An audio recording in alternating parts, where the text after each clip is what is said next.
Hello and welcome to the Vinelife podcast. I'm Tony Clark, your host, and today I've got the honor of having Barrie Schwortz on the program. And let me tell you a little bit about Barrie.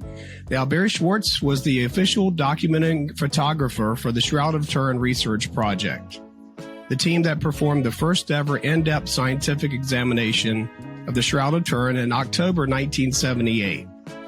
Now, in January 1996, he created the Shroud of Turin website, and that can be found at shroud.com. It's now the oldest and largest Shroud website on the internet. In 2009, he founded the Shroud of Turin Education and Research Association, Incorporated. That's STERA Incorporated, a nonprofit 501(c)(3) corporation, to which he donated the website and his extensive Shroud photographic collection, as well as many other important Shroud resources, in order to preserve and maintain these materials and make them available for future research and study. He currently serves as the president of STERA, S-T-E-R-A. I hope I'm pronouncing that correct, Barrie, with STERA Incorporated. It's easier to say STERA than Shroud of Turin Education and Research Association, Inc. Exactly. Took the words right out of my mouth there. But yeah, thank you for that. But Barrie, thank you so much for being on the program today. It's truly my pleasure, Tony. Glad to be here. Now, Barrie, we're certainly going to talk about your extensive Shroud research, your photography on the Shroud, and the website, and all of that. But I'm a little bit interested. You've got an extensive history as an amazing photographer. Let's go into that a little bit about your background. What if we could go back a ways? What first interested you in becoming a photographer? I was 9 years old, and my mother had a twin lens reflex camera, consumer camera, but a nice one, Kodak Duoflex 4. And she let me play with it, and I really liked it. And so she actually put a roll of film in it, let me make some photos, and paid to have them processed. And so that kind of got me enthusiastic about it. And I would go to the Carnegie Museum in Pittsburgh every weekend and take the camera and photograph exhibits and stuff. By age 14, I had sent off to Edmund Scientific and bought a darkroom kit that included building my own enlarger and trays and some chemicals and tongs to handle prints and a little tank for processing film. And so I had my first darkroom at about age 14. And in high school, I did photography for the school newspaper, the usual kind of thing. And I got my first 35 millimeter camera in as a senior in high school, and graduated from high school, wound up joining the Navy. Couldn't be a photographer in the Navy, but while I was in the Navy, I had a friend there, and he suggested because I was doing photography at the base in Australia where I was located, and this friend of mine said, "Well, you're a photographer. Have you ever thought of going to Brooks Institute of Photography?" I'd never even heard of Brooks Institute of Photography, so I didn't think much of it, and he didn't say anything else. He wrote a letter to Brooks Institute and gave them my address. I was in Australia at the time, and he asked them to send me their catalog. And when I got that catalog, and I was a year and a half from getting out of the Navy, I had no clue what I was going to do. And I got that catalog, and that became obvious that I was going to, and I applied and got accepted at Brooks. So that man, by writing that little letter off to Brooks, altered the course of my life. Wow. Because it didn't occur to me, that as much as I was doing photography and enjoying it, it never occurred to me I could actually do that for a living for the rest of my life. And I was sort of struggling with, when I get out of the Navy, do I go to college? What am I going to do? I have no clue. And then it became obvious. So maybe the man upstairs reached down and helped a little bit and got me on this path, because obviously I attended Brooks Institute of Photography. I graduated from Brooks. I went on to found a studio in Santa Barbara, California, where Brooks is located. Mm-hmm. and wound up ultimately, getting onto the Shroud team. We can talk about that. It's a whole separate story. But that's what brought me into photography was really it was the actions of one man who, once the internet became the internet, I actually tried to find him. Mm-hmm. One of the guys who had been stationed with in Australia was a policeman, a detective, and retired to become a private eye, a private investigator. And we were on the phone one day, and I told him I was looking for this man, Richard Stamp. And he said, hey, I know how to find people, no problem. And 10 minutes later, he called me back, and he said, well, I have good news and bad news. The good news is I found him. The bad news is he died 2 years ago. Oh. So I never got the opportunity to thank Richard Stamp for altering the course of my life, something he might not have even remembered doing. Yeah. Yeah. But he and I did the base newspaper together when we were in Australia, and we were friends. And, he just took that initiative and literally altered the course of my life in a way that had he not done that, I don't know, I might be a plumber today, which is nothing bad about plumbers. But I mean, I don't know that I would have continued to want to be a photographer or to be a photographer. But that changed everything. So that, in the kind of a short nutshell, is what got me into photography. Of course, since then, I've had quite a career. Absolutely. And I was looking in your bio, and it mentioned something about Rocky and Bullwinkle. Tell me about that. You got a hold of the long version. Yeah. Well, okay. I was in Santa Barbara for 17 years, then moved to Los Angeles. And instead of just doing still photography, when I was in Santa Barbara, I had formed Educational Video Incorporated, which was a video production company, alongside my still photography business. When I moved to Los Angeles, I decided to set the stills aside and focus more on video and film production. And so I had editing equipment. I purchased editing equipment and was producing work with our company, Educational Video. But, when you don't have anything else going and you have post-production equipment, you'll take on post-production work just to help pay the rent, because the rent doesn't stop just because you have. So I got a call from a friend who I'd done some editing work with in the past. And he said, look, I got a project that's going to need more than one person. He said it's for Buena Vista Home Video, which is Disney, their distribution wing. And he said, it's Rocky and Bullwinkle. And I said, seriously? Because in 1958, when I was 12 years old, I was watching Rocky and Bullwinkle's first iteration on television.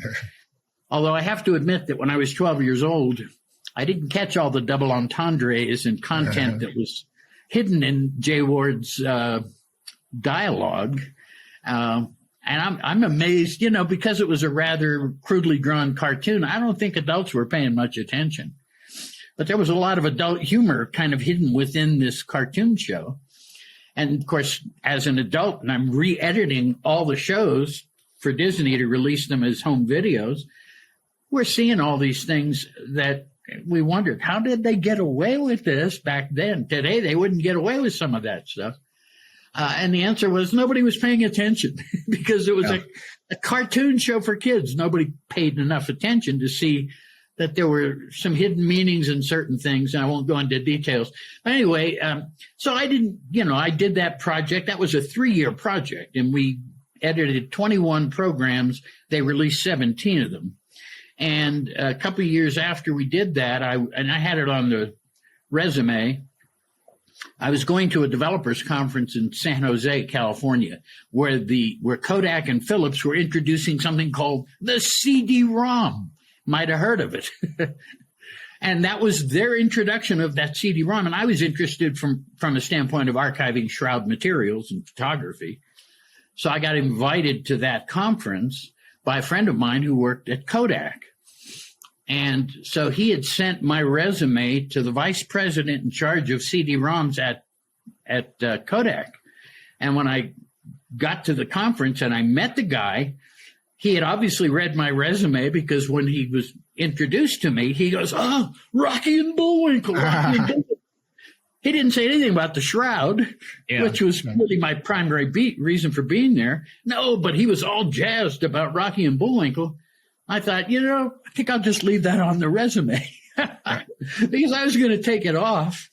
Yeah. But it was a post-production project for over 3 years. So I've done, a very diverse amount of work. But yeah, Rocky and Bullwinkle became sort of a milestone. And the first 6 that we cut, 5 of the first 6 were on the Billboard top videos for like months. Oh, wow. So they were very successful for Buena Vista Home Video. Well, you've got a very extensive and impressive professional career before you got to the Shroud. And so let's kind of lead into that at this point. Sure. So getting onto the Shroud and the research on the Shroud, kind of, if you kind of start here, I've read a little bit about a VP8 image analyzer and how that kind of started, I guess, the study and on the Shroud of Turin before you got involved. Can you talk, what exactly is a VP8 image analyzer and what does that have to do with the Shroud? Okay, well, before I even answer that question, let me give you some additional backstory that you need to have. Okay. So I operated a photographic studio in Santa Barbara, California. I had a good reputation for being very technically competent. And people would bring me challenging things to photograph, intraocular lenses that get implanted in the eye, something really tiny. And I mastered the technology, so I knew how to photograph these things. And so I was contacted by a local company, Information Sciences, I believe they were called. They were a contractor to Los Alamos National Laboratory. And the guy I worked with, Don DeVan, was an imaging scientist, not a photographer, but an imaging scientist. And they were doing a project for Los Alamos that had to do with atomic bombs. What a surprise. Oh, wow. And they needed somebody with not only photographic experience, but a darkroom experience to create a series of images from old unclassified 35 millimeter motion picture films of above ground atomic explosions. And with their fancy computers that they had at Los Alamos, they were able to get new information out of these old unclassified films, like thermal gradients within a mushroom cloud, stuff like that. So they came to me, and I had, over a period of 7 months, I had to make prints of these and superimpose kilometer scales. And remember, all this is done prior to digitals. It was all done analog in the darkroom. And that was a 7-month project. And at the end of that project, we finished. Then a few weeks later, Don DeVan, same gentleman, called me again. And when you're self-employed and the phone rings, you're praying, maybe that's the next project. So when Don and I finished, I thought that was the end of it. When he called me again, I got excited, thinking is another project for Los Alamos. And he said, well, not exactly. He said, what do you know about the Shroud of Turin? And that's when I laughed. I said, but Don, I'm Jewish. And Don laughed and said, so am I, remember? Don was one of the other Jewish guys on our team. And Don explained to me that there was an instrument over at Sandia Laboratories called a VP8 image analyzer. A VP8 image analyzer was at Sandia Labs, was purchased by Bill Mottern, who was an X-radiography expert, and he was doing X-rays of classified stuff. Remember, both Los Alamos and Sandia are both weapons laboratories, so we can't talk too much about what was exactly going on. But they had this VP8, and Bill was using it to extract more data from his X-rays. Well, they decided to put a photograph from 1931 of the Shroud into the VP8. Now, what the VP8 is, it's an instrument, looks like an old stereo tuner, basically, and the output of it is onto a green screen monitor, and the input is a black and white video camera, so you could focus it on anything and put it into a VP8 and see what you got. What the VP8 does, or allows, is it allows you to take the lights and darks of an image and stretch them into 3D vertical space proportionate to each other. So a normal photograph, you'll get a jumble of shapes, but nothing coherent. I mean, just a bunch of shapes. And they put the Shroud image into this, and they got the natural relief of a human form, like a a relief, almost like a sculpture of a human form, of the entire body. And that means, from my photographic point of view, there had to be some correlation between the distance between the cloth and the body when the image formed and the density of the resulting image on the cloth. Where there was direct contact, tip of the nose, top of the hands, the image on the shroud is darkest. As the distance between the cloth and body increases, the image grows more faint until it reaches extinction at about 3.5 centimeters.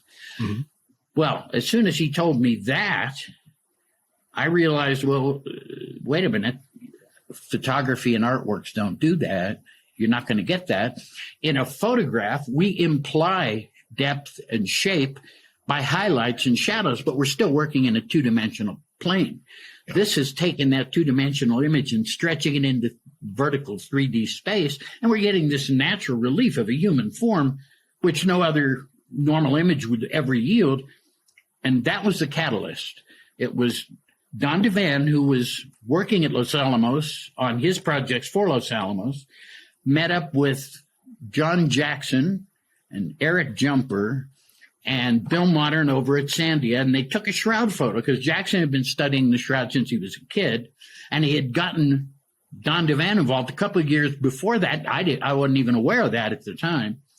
And so once they saw this, Jackson and Jumper and DeVan and the other guys who were there said, look, let's see if we can put a team together and see if we can get permission to go over there and try and figure out how this image was formed. Is it a painting? Is it a scorch? Is it a photograph? Is it a rubbing? What is it?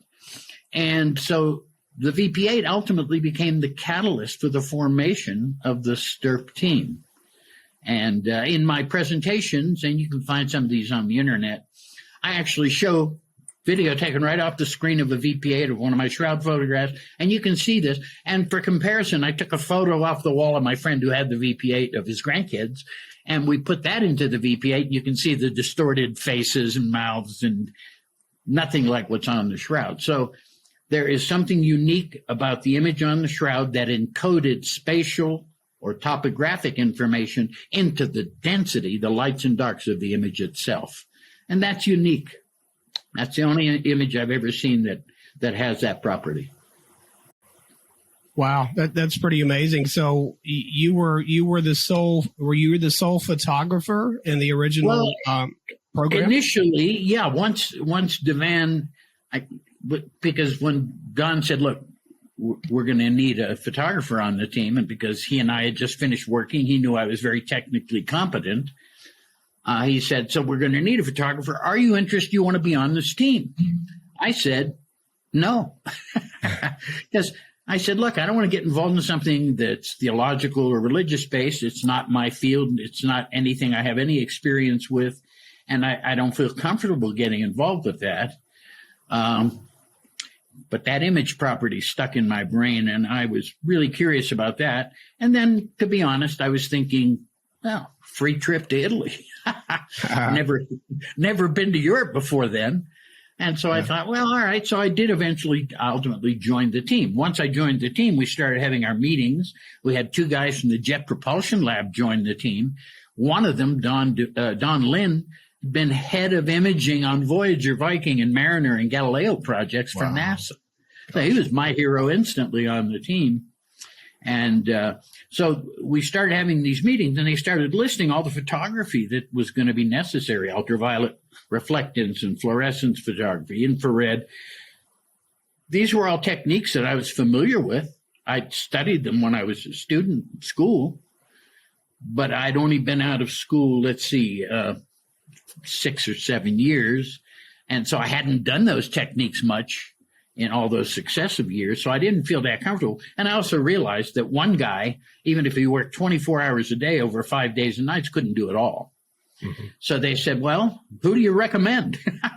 So I called Vern Miller, who'd been my professor at Brooks Institute. I was in the first class he ever taught, and he and I were dear friends.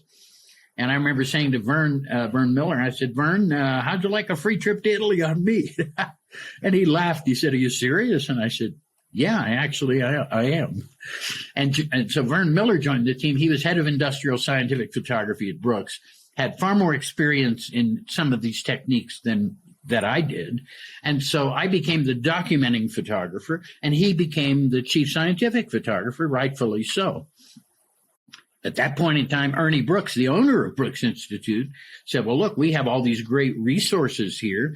Let me join the team, and I'll bring all these resources that Brooks Institute has to bear. And so he did. And then Vern had a graduate student, Mark Evans, who was brilliant with a microscope. You know, he was like a master of the microscope, young man.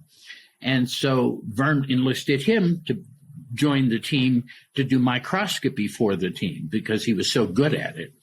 And matter of fact, he's had a long career as an ophthalmologic photographer, which is all microscopy basically. Mm-hmm. And I think he just recently retired. Mark and I were among the younger guys on the team. I was 32, and I think Mark was like 30 or something at the time. So we were the youngsters. Now we're the old guys.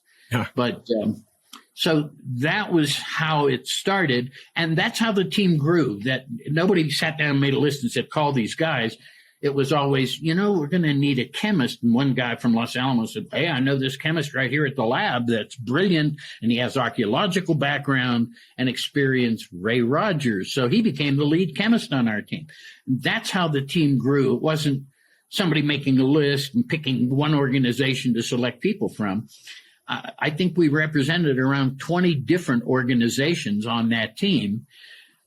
People don't understand the great advantage that gave, that not one organization could influence the team or the results because we were diverse from all these different organizations, so that not one person had the power to sort of supersede and take over and kind of run the show. We worked as a team, and I mean really worked as a team. It's the prime example of teamwork that I've ever participated in. And I mean, I've done video production where I've hired as many as 80 people on a crew, and it wasn't as good as what we did on the STURP team. So that was sort of the genesis of it all. And ultimately, of course, we spent about 17 months in the planning stages before actually packing everything up and going to Italy and spending 5 days and nights examining the shroud. Well, Barrie, isn't there a story that you spent all of this time preparing how to handle the shroud to not do any damage? And something of the story was that maybe it was on Thumbtacks or something? Or Yeah. Well, look, every test that our team designed and developed was non-destructive. The idea being that, you know, you don't want to damage this object because it's not just an archaeological object. It's also a relic and an object of faith for 1 billion or so people. So obviously we wanted to exercise great care and not causing any harm or damage to it. So we figured out that to examine it, we needed to have it up in front of us so we could photograph it. So they constructed a table that could rotate from being flat to the vertical with the shroud attached to it with magnets around the periphery. So it was a steel table, big, heavy, not monstrous thing that we had to ship over to Italy. And so that was our plan. And we had magnets that were all coated in Teflon so that we wouldn't leave any metallic particles anywhere, sealed in Teflon. And we used magnetic markers for the researchers to show where they've taken data from, and I rephotographed those and created maps of their experiments, of each experiment. So everything was done on this big table. Well, when they first brought the shroud into the room, it had been on public display for 5 or 6 weeks. And then when they took it off public display, they brought it through the cathedral, through the chapel, and into the royal palace where we did our exam. And they unfolded it, and they uncovered it, and there it was. And it was thumbtacked to a piece of white painted board. And so then they had to remove the thumbtacks. And every place they pulled out a thumbtack, there was a little hole with a little circle of rust.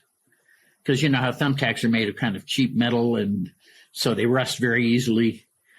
And we were all looking at each other going, you know, look, we designed and fabricated this monstrous steel table with magnets so we wouldn't cause any harm. And here are the custodians themselves, the people responsible, charged with the care of the shroud, and they thumbtacked it to a piece of wood. They crucified the shroud. So that's sort of the story. They did remove all the thumbtacks, eventually had to clean all the little rust spots. And fortunately, I mean, it was around the periphery, not anywhere near the image itself, but still, it's one way that they didn't even think about the fact that that was contaminating the cloth in some respects. That's almost a humorous story, I guess. It's humorous, but it's also, it was kind of a shock to us because we had gone out of the way to be careful in what we chose to do. So much so, and you can find this on Shroud.com, we had a 70-page test plan that documented every experiment, showed it on a timeline, exactly how much time each person would have and what area of the shroud they would be on. I mean, it was like thorough beyond belief. But think of who these guys were. These were weapons guys. They were military guys. We had guys from the Air Force Academy and the Air Force Weapons Lab. So these were highly trained professionals. And when skeptics like to say, oh, they were a bunch of crazy religious fanatics, pray that isn't true, because Los Alamos and Sandia Lab make and design weapons. And let's hope that they're not hiring a bunch of wackos to do that. And so far, I'd say their track record is pretty good. So, but it's kind of frustrating. The level of empiricism that I saw especially from some of the Los Alamos and Sandia guys, far exceeds the level of empiricism that I've seen elsewhere in my entire career in working with physicists and chemists and researchers and engineers. No one was as careful and as empirical as the guys from Los Alamos and Sandia Labs. Wow. I mean, they used to chastise me when I would write something was proven. Ray Rogers, the chemist I mentioned, call me up and say, we don't have enough data to say that's proven. You have to change it. Okay, Ray. And I changed it.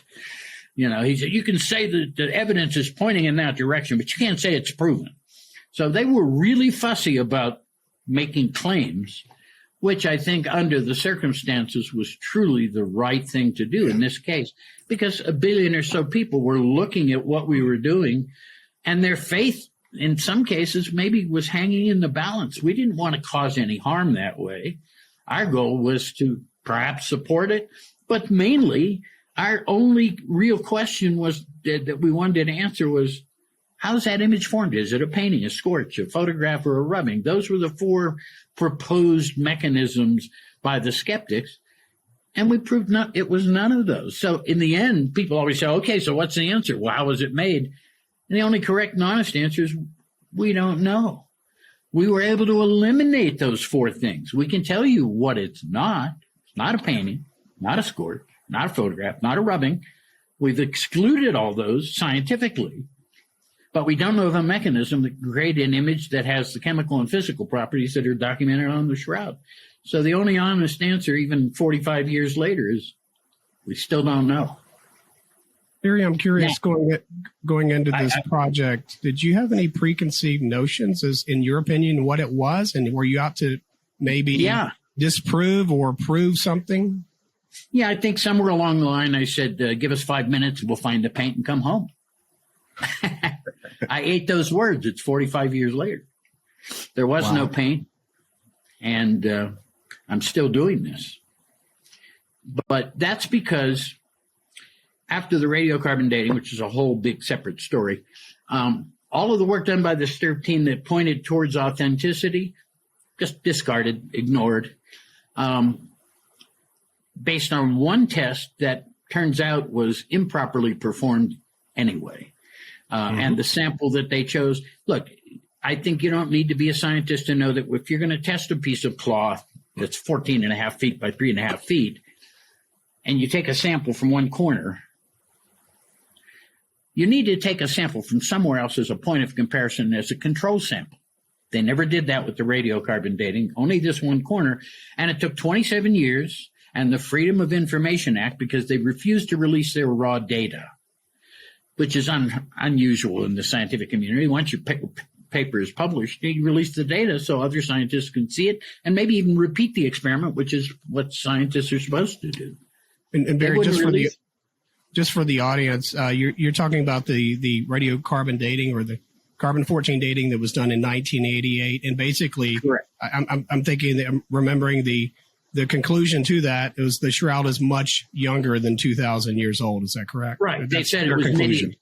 Yeah. The matter of fact, there's a famous photograph of 1260 to 1350 or whatever it was with an exclamation point after it on a blackboard behind the three lab guys that were sitting there kind of, and what was that? Maybe a new form of scientific notation that put an exclamation point there. So maybe there was a little agenda going on that in successive years, of course, we find out, yes, there was actually. But that's a whole other story that we'll have to go into another time, because that in itself is a huge, long tail. But the most important thing is this, that the radiocarbon dating, if you walk away from this whole interview today with nothing more, understand that the sample they took was a strip that was cut. And when they dated that strip, they got one date at one end and a dramatically different date at the other end and a consecutively changing date throughout that strip. So there's nowhere on that strip that you can scientifically claim is the accurate date for anywhere else on that cloth. The radiocarbon dating was flawed because of the choice of a poor sample and a poor sample site and the lack of a control sample to go with it. And this is now documented in 5 peer-reviewed scientific journaled articles. But the skeptics still point to the radiocarbon dating. The media still reminds people that the radiocarbon dating, of the shroud said it was a fake. Actually, all the radiocarbon dating did was that the sample they chose had a range of dates, which doesn't make any sense if a cloth is all woven at the same time, which the shroud was. That tells me there was something anomalous in that area. And sure enough, turns out there was some reweaving done and perhaps some other types of contamination. So basically, the radiocarbon dating has got to be set aside. And it'd be nice for a new radiocarbon dating to be done correctly, properly, with multiple samples from different places on the shroud so that you have control samples. Without a control sample, whatever claims they made are just not valid. Yeah, and one of absolutely, and what interests me in reading your website and some of your articles, I learned just recently that I had always assumed that the Roman Catholic Church has been the sole owner of this shroud for many years, but that's not true, is it? There's been a previous owner for many years besides the Catholic Church. Roman Catholic Church became the owner of the shroud in 1985. Wow. And before that, it was owned by the Savoy family, the monarchy ruling family of Italy, for over 500 years. And it was after King Umberto died in 1983, he was the last Duke of Savoy, the last king of Italy, living in exile in Portugal. The Italians kicked out the monarchy after World War II. But he was the legal owner of the shroud, and he's the guy who gave our team permission to examine it, not the church. The church would never have given us that permission, I don't believe. But King Umberto gave us that permission. And so he was the legal owner of the shroud. When he died in 83, instead of leaving it to his son, the way they had done in the family for over 500 years, he opted to leave it not to the church as an institution, but to the living Pope. So a single person would make any decisions rather than a committee of 130 cardinals, which could take years, if at all. So he was smart enough to realize that it made sense for one person to have that control. So in 85, when the will was finished probate, the living Pope at that time, John Paul II, became the first legal owner of the shroud outside the Savoy family in 6 centuries. Yeah, that's very new information to me. I'm glad to have learned that. It just, you get something in your mind that you've grown up with, a certain history of the shroud, and but it's nice to learn something new. Now, go ahead. I was just going to say, in all fairness, King Umberto and the Savoy family put it into the cathedral in Turin. Turin was the seat of power of the Savoy family, northern Italy, almost going to be the capital of Italy at one point before they decided on Rome. And so the Savoy family had it in Turin. Turin became their major seat of power. So when King Umberto left the shroud to the living Pope, there was one stipulation. The shroud must remain in Turin forever. Oh, wow. Cannot leave Turin. That was the one stipulation he made.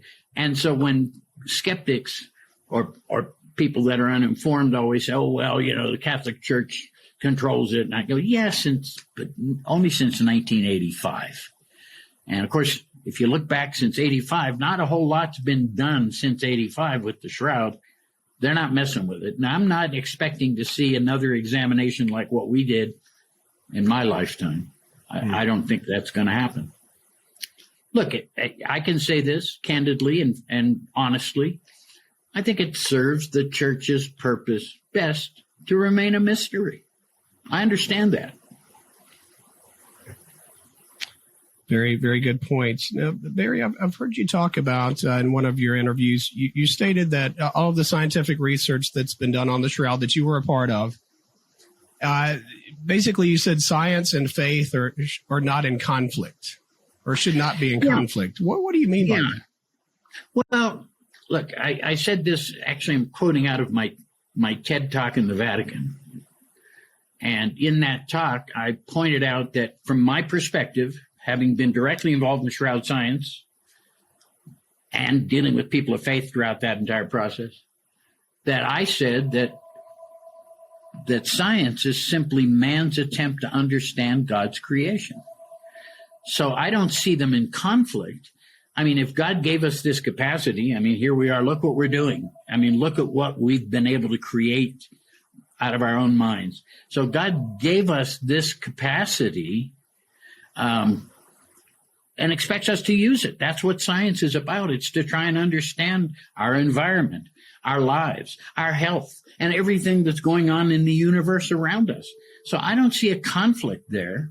I see that as sort of a fulfillment of what God really gave us that capacity for in the first place. Absolutely. I think also, and I was reading or listening to one of your interviews, you were talking about maybe one of your hesitations in the beginning was the stain of red blood still on the cloth after all of these years. But someone told you, I think, about bilirubin and stress levels and folks that are tortured. Can you go into that a little bit, please? Yeah, I was, it was 1995. I had still wasn't completely convinced that the shroud was authentic. I was unsure because when Vern Miller and I first looked at the shroud in 1978, we both looked at the blood stains that were still reddish in color, and we looked at each other, and he had more experience in forensic work than I did, and it seemed odd to us that the blood was still reddish in color. And he and I kind of looked at it and shrugged and said, that doesn't look right. And so all those 17 years go by, and it's 1995. And I'm on the phone with Dr. Alan Adler, the blood chemist on our team, and the other Jewish guy, as a matter of fact. And I'm talking to Al, and I said, well, and Al said, I'm coming to think this got to be the real thing. And I said, well, I'm still not convinced because of the red blood. And Al got angry. Now, you have to understand Al was a very dramatic and dynamic personality in the first place. So he got angry. He said, didn't you read my paper? And I said, well, Al, you're a chemist and I'm a photographer, and that was 17 years ago. And I did read it, but maybe I didn't grasp what it was you were trying to say. And it was then that he said, well, if you read the paper, kind of nudging me like as if I hadn't, he said, you'd see that I found a high content of bilirubin in the blood. And in my lectures, I always make the joke that bilirubin is not necessarily a Jewish guy from New York. Oh, he might be, I guess. But bilirubin is something generated in the liver when somebody's going through all this traumatic torture and stress and everything. and it pumps it into the bloodstream. Bilirubin acts as a hemolytic agent and breaks down the red cell wall, the cell walls of the red blood cells. That releases hemoglobin, which is in the red blood cells, and that's what stays red. So when he explained that to me, that was sort of the last piece of the puzzle for me. And so it took 17 years and that conversation with Adler for me to finally accept the shroud was authentic. And that happened right at that moment in time. And then interestingly enough, literally within maybe a week or two after that phone conversation, I got a phone call from another friend of mine who goes, hey, you know that shroud thing you're involved with? And I went, yeah, I know that shroud thing I'm involved with, because it's already 1995. He said, well, you know, it turns out that's just a photo by Leonardo da Vinci. And I thought he was making a joke, so I laughed. He said, no, I'm serious. And I said, really? I said, where are you getting your information? And he said, well, my wife and I were checking out at the grocery store. It was on one of the tabloids. And I had this epiphany at that moment in time. Here I am. I have every paper published by the STURP team. I have full access to all the science. I'm an insider when it comes to this information. And the general public is getting it from tabloids in the grocery store. And while I was sitting there, I turned to my desk and I'm on the phone, and there was a manila folder, and I wrote on that folder, consider building a website. Oh, yeah. And that was the moment where I always think that's when God reached down and smacked me upside the head and said, now here's the real plan. Yeah.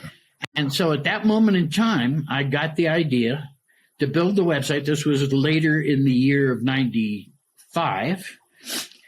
And I went out and bought a book on learning to write HTML code, because in those days, there weren't software programs or websites that built websites like we have today.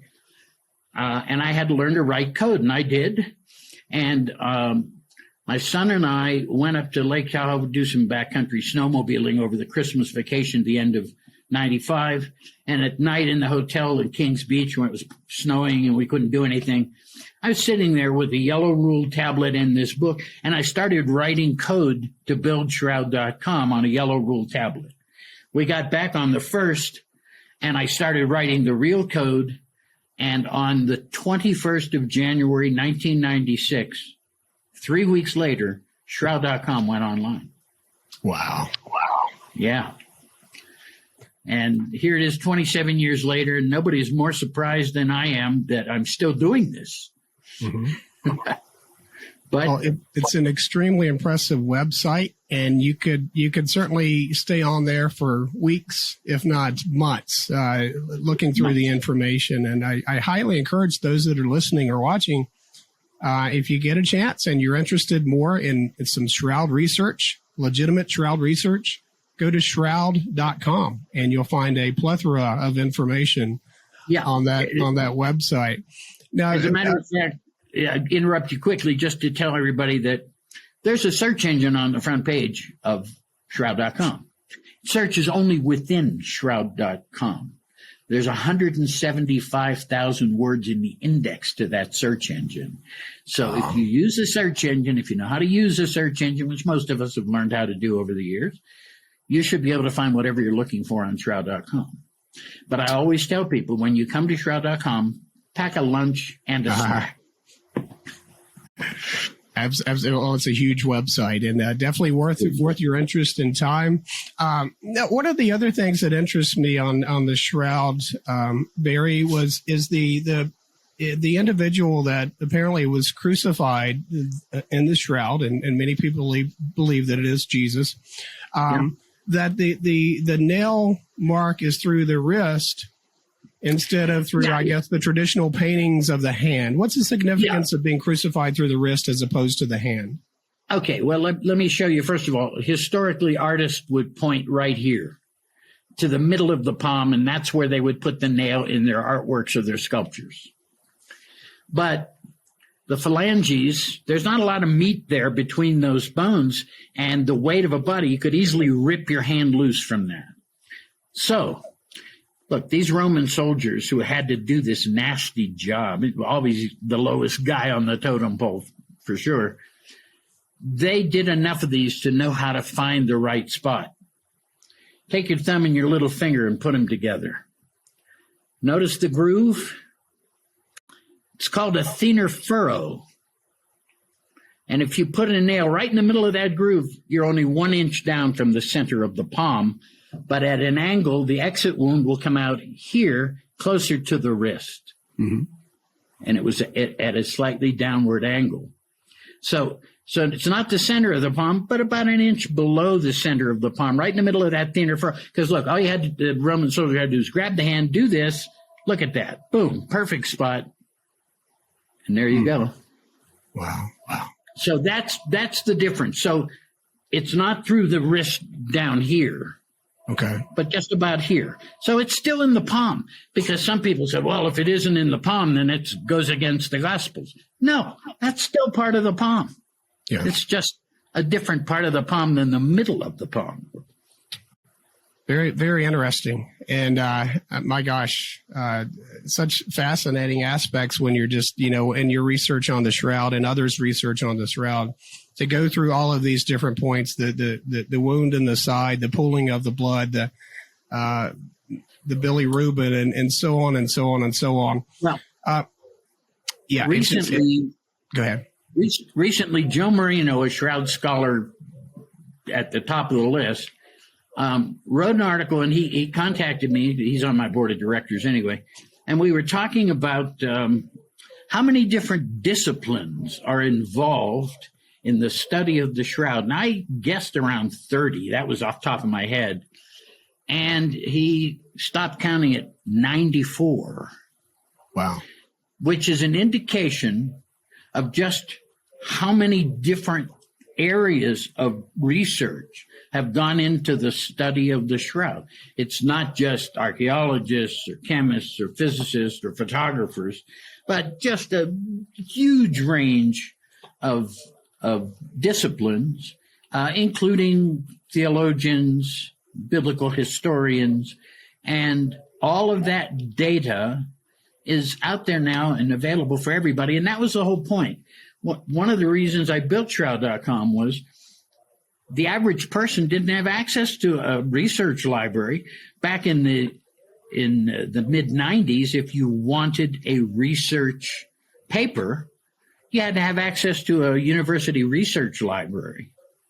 And of course, not everybody had that, nor would everybody even want to read some of these papers. The point is there was no easy access.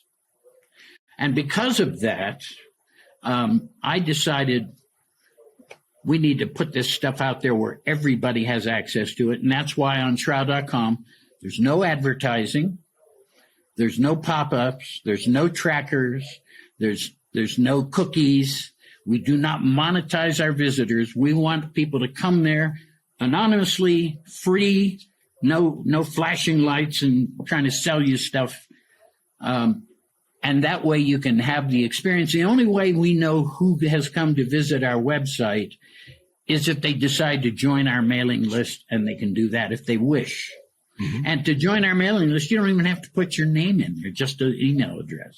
So we don't monetize our visitors. So we don't count clicks. We don't care. We're not worried about that. And we get a couple of million visits a year, so we're doing fine. Yeah. And maybe we're doing fine because we don't have a bunch of advertising on our site. And that was one of the reasons I formed the nonprofit, because for the first 14 years of the website, it was out of my pocket. And my pocket was getting pretty empty. And finally, I decided to form the nonprofit, give up the ownership of all this material, legally transferred it, and gave it to the ownership to the nonprofit. We have a board of directors made of well-known shroud scholars, many of them. And so the idea was to preserve this material for future, because, not only did not people have access to research libraries, even accessing a research library could cost you money, especially once the internet came along. So I thought, well, with the internet, I could put all this there, make it free, no ads, and then everybody has access to the same information that I was basing my own personal decisions on as far as the shroud. And I felt that everybody has a right to have access to everything. Mm-hmm. And that's what shroud.com is there for, is to provide that archive of material. So, we're not preaching, we're not telling people what to believe. Maybe the smartest thing I ever wrote is in that opening paragraph on shroud.com. It says, we believe that given the facts, you have to make up your own mind about this. So we're not pushing any points of view. We're just saying, here's the evidence, you decide. Very wise. And Barrie, it says a lot that you want this work to continue in 100 years from now. You want it to continue on, and folks can enjoy this for many years to come. Barrie, I'd love to speak about the Jewishness of this, if you will. The negative image of the shroud is a very Jewish-looking man, and I think within the recent years, there's been some 3D renderings of what this man actually looked like. Again, a very Jewish-looking man. And you've spoken about some Jewish burial customs that fit in with the shroud and how the shroud is made and how it's maybe wrapped around the body. Can you go into that just a little bit? Sure. Yeah, one of the obviously, I was not a New Testament scholar. But once I got deeply involved with the shroud, I did read some of the New Testament, particularly where it came to description of what was done in the tomb and done to Jesus. And one of the first things I noticed was there was a second cloth folded and set aside in the tomb, separate from the shroud. Why? And you know what that told me? Authentic Jewish burial. Because only the Jews put so much importance on the blood that anything, clothing, cloths, rags, whatever, that might have sopped up the blood of the decedent must be buried with the body. So when I read that chapter, or that part of the New Testament that talked about that second cloth being folded and kept in the tomb, separate from the shroud, but to be buried with the body, that's authentic Jewish burial. Only the Jews did that. Muslims and Christians don't. And so that taught me right away, well, there's an authentic Jewish burial. Now, of course, I've had skeptics say, well, it says there were linen strips, so he must have been wrapped like a mummy. No, if I wrap you in the cloth like the one we have of the shroud, if I go to move the body, it's just going to fall off. You have to wrap strips around the body to bind the body into the shroud. And the other thing that these skeptics fail to recognize, by the first century, even the Egyptians had stopped wrapping mummies that way. So it's not something consistent with any first century burials. And the Jews, when my father died, he had no embalming, was put in a shroud, put in a plain pine wooden coffin. That was the way a standard Orthodox Jewish burial is to this day, but he was wrapped in a shroud. So there was nothing about what I saw on the shroud that made me feel that, oh, that's not typical of Jewish burial. Everything was typical of a Jewish burial. This Did is I just cover what you... Please do, yeah. No, I think I answered your question, but that, to me, that's consistent with Jewish burial practice, first century, or even to this day. They'll still do the same thing, that if there's a terror attack in Israel and people are killed, they have righteous men sopping up the blood around the body, keeping those cloths with the body and burying them with the body. So it's a custom that continues to this day. And that also supports the authenticity of what's described in the Gospels as an authentic Jewish burial. And just one other points of authenticity pointing to this can possibly be the burial cloth of Jesus of Nazareth. And I think, and again, you go through your website and you see point after point after point pointing in this direction, if you will. That's a bad verbiage, but you mentioned I think there's a Sherlock Holmes quote that you mentioned when you have all of these possibilities lining up. What is that? Yeah, I think Holmes, Conan Doyle said in The Voice of Holmes, that if you eliminate all the possibility, whatever remains, no matter how improbable, is most likely the truth. And based on that, axiom, I came to the conclusion after 17 years after leaving my own DNA on that cloth, because we didn't know anything about DNA in 78. But I still believe, that I've reached that conclusion based on the evidence. This is not a religious belief on my part. I am not a Messianic Jew, for those who are wondering. I have not become a Christian. I have not converted. I had a monk in the Abbey in Richmond, Virginia. I was having a meal with him, and we were talking, and I said, well, I get a lot of people evangelizing me and asking me to convert. And he said, aren't you Jewish? And I said, yeah. He said, you're one of the chosen people. What would you convert to?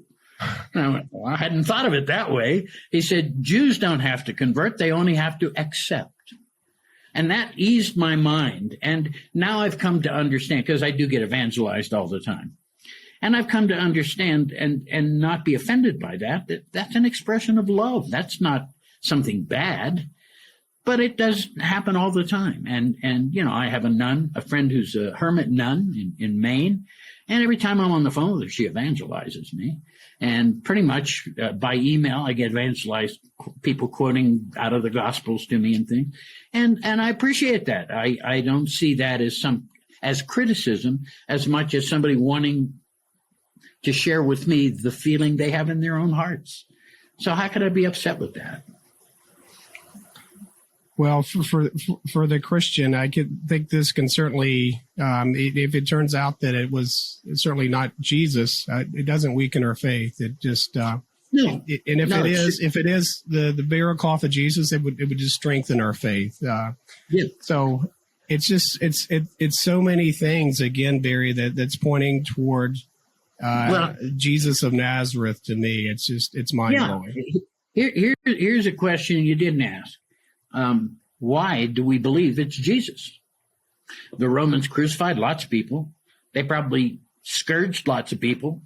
They may have even speared lots of people in the side. But only once in known history did they put a crown of thorns on the man who proclaimed himself King of the Jews. And we have all the bloodstains from a cap or crown of thorns on the man of the shroud. Yeah. And when you add up all those tortures, which are all documented in the Gospels, and you find them all forensically accurate on this piece of cloth, that pretty much narrows the hunt down to pretty much one guy.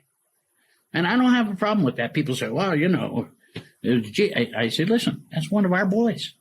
Yeah. Because people have said, why are you, a Jew, involved in this Christian relic? And I go, it's a Jewish burial shroud of a Jewish man. Why shouldn't we be involved? If anything, we can either bring credibility or can challenge the credibility of the shroud.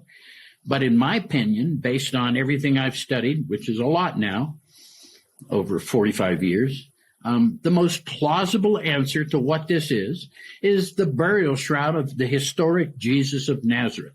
That's not a religious statement. That's not a statement saying that he was or wasn't the Messiah.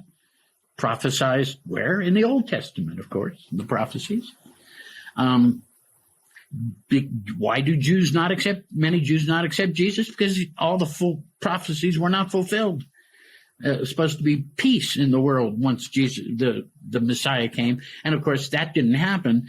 So the Jews say, well, then he can't be the Messiah. Or Christians say, yeah, but he's coming back a second time. The second coming will be when the peace will come. So that's basically the difference. The Christians are waiting for the second arrival, and the Jews are waiting for the first. What can I say? That's not my philosophy necessarily, but that's sort of the foundation of where it is. So should a Jew be involved in the study of the shroud? Of course, a Jew should be involved, because Jesus and his disciples were Jews. Mm-hmm. Mary was a Jew. His mother and father were Jews.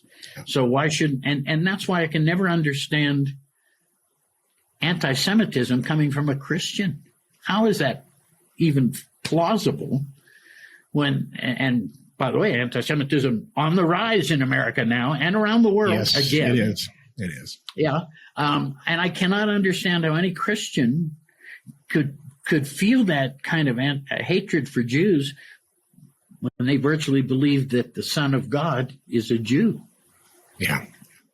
Doesn't make sense to me, but hey, I'm just an old hippie photographer. What do I know? Well, it doesn't make sense to me, and it angers me as a Christian because the Scripture tells us that salvation is for the Jew first and then to the Gentile. And you're right, Barry. You look at the early church; it was all Jewish. Yeah. So to be anti-Semitic as a believer is blasphemy to me. It doesn't make any sense at all. And in fact, when I study the Old Testament and the beginnings of the New Testament, the book of Acts, it gives me a greater love for the Jewish people. It gives me a greater love for the nation of Israel. And it just intensifies my desire and my love for, the Jewish people as a whole. And so I don't understand it either, Barry. It doesn't make sense. Well, look, the foundations of Christianity and Islam come from the Jews. Yes. And I don't know if you're aware of this, but over the years, for 5 years in a row, I went to London, to England, and spoke to the Ahmadiyya Muslim community, the largest single audience I've ever spoken to, 35,000 people in front of me, big audience. And I remembered during one, they have exhibits up and everything, and one of the exhibits is a very old Quran. It's like 700 years old, one of the earliest Qurans. And the gentleman who owned it had it in a glass case on display, and across the open book was a pointer made of silver and had a finger on the end of it, like a pointer. And I saw that and realized that's exactly what you have in the synagogue. When you read from the Torah, it's called the Yod, and you use that to point to the text as you read from it. And so I said to this Muslim man, who owned this beautiful, beautiful old book, I said, we have that in the synagogue too. It's called the Yod. And he looked at me and said, where do you think we got it from? Wow. Yeah. And I thought, well, yeah, okay, that makes a lot of sense. But so I've actually spoken to Muslim groups about the Shroud. The Ahmadiyya Muslims are not the ones we read about in the newspaper. Most people have never even heard of them. And they're like in 200 countries and 160 million strong, the fastest growing sect of Islam. And they see the Shroud as authentic. Mm-hmm. They say that the mainstream Muslims have misinterpreted their own Quran. And so they've been ostracized by the mainstream Muslims. I mean, this is, wow. It's, yeah. What do you think God thinks looking down on all this and just shaking his head? One of the things that really got me interested in the Shroud, and it's just been over the past couple of years, after hearing about it my entire life, I've never really done any research into it. But basically, I started discovering some papers and research that Dr. Gary Habermas had done on the Shroud, and he's written countless books on the resurrection of Jesus. Yeah, and I know Gary very well.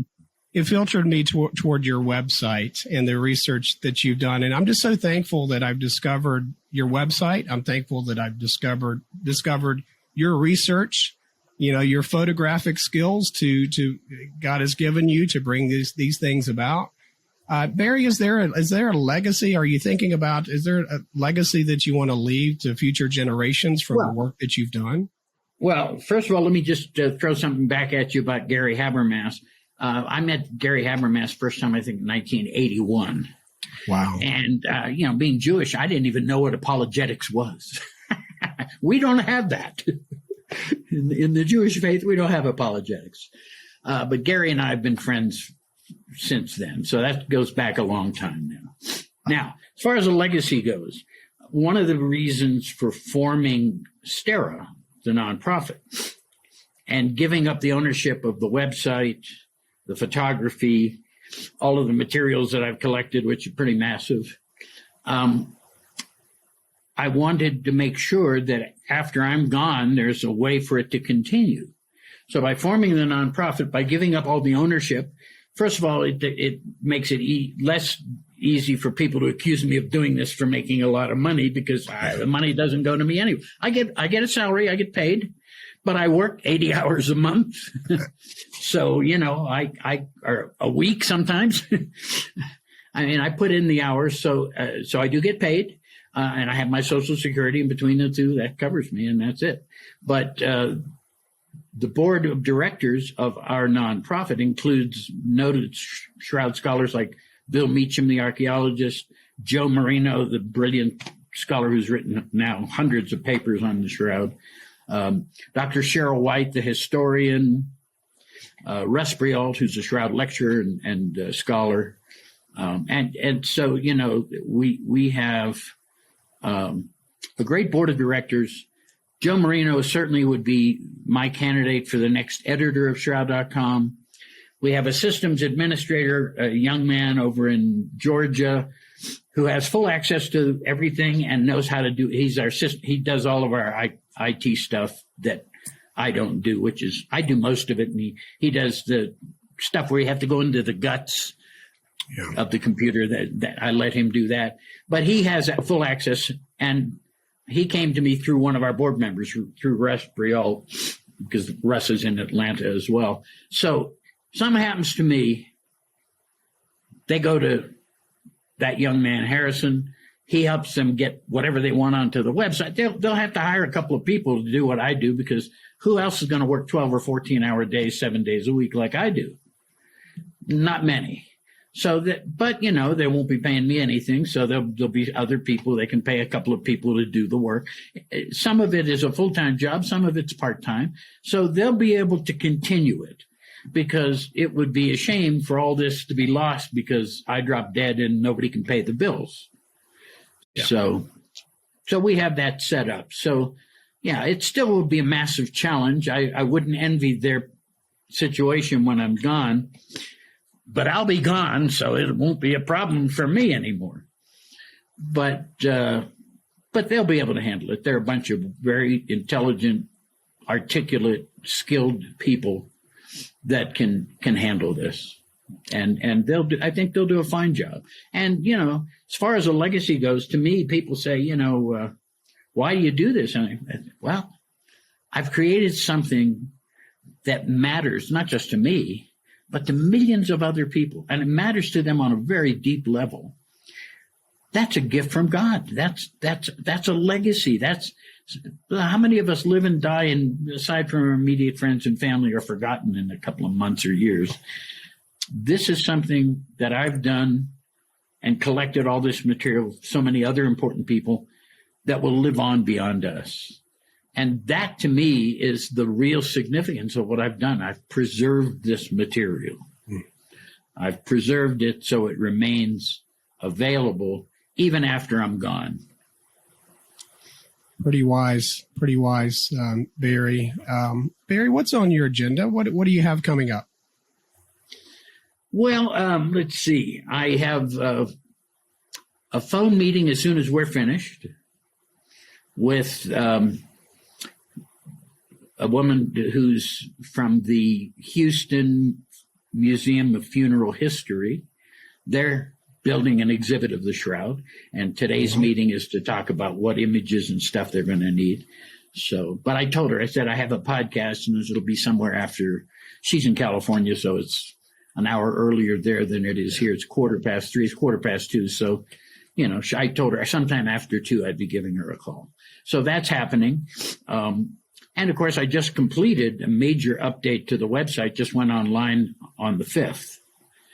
And what's on my agenda next is doing the contributions and stuff for the end of the year, and starting the next website update for our anniversary update, which is January 21st. So there's not going to be much time.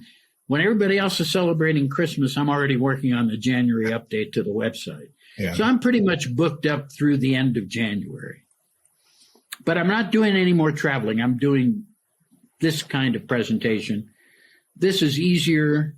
And I always tell people, hey, you know, you save all the airline tickets and hotels and meals and ground transportation. And I only have to look good from the waist up.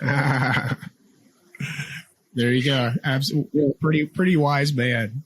Barrie, and I'm assuming the best way to reach you is Shroud.com. Is that correct? Correct. That's the best way. The email address is there. There's a page that says, send us email. You click on the button and it opens up your email software and puts my email address into it.